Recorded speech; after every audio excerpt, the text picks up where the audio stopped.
Princípio da legalidade, direito constitucional. Essa questão caiu no Tribunal de Contas do Estado do Acre, tá? Por causa do auditor de controle externo, CESP, SEBRASP, cobrou que você soubesse o que o servidor deve fazer quando ele recebe uma ordem ilegal, tá? Uma ordem manifestamente ilegal.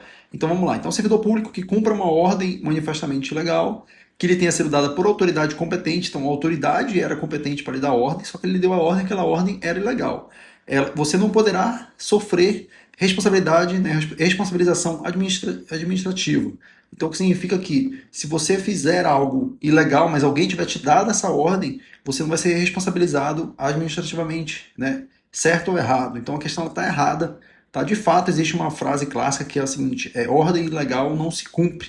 Nas Forças Armadas, inclusive, a gente fala muito isso. Ordem ilegal não se cumpre. Inclusive, lá no regulamento da Marinha está previsto que você possa pedir uma ordem por escrito. Então, quando você tiver dúvida de uma ordem verbal que você receba, você fala assim: me dá essa ordem por escrito. Então, é um mecanismo de defesa para você não receber uma ordem ilegal. Então, uma ordem ilegal não se cumpre.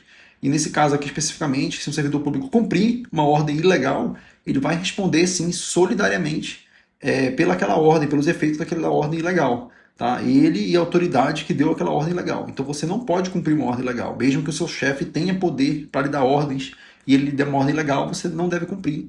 Porque o princípio da legalidade diz que a gente deve fazer tudo que é legal, tudo que está nas leis. Ok? Agora, se você receber uma ordem e você não cumprir, e aquela ordem for legal, sim, você pode responder por não fazer aquela ordem. Tá? E fazer uma ordem legal, você vai responder solidariamente pelos efeitos da ilegalidade daquela ordem. Então, ordem ilegal não se cumpre. E se você cumprir uma ordem ilegal, você vai responder por ela sim.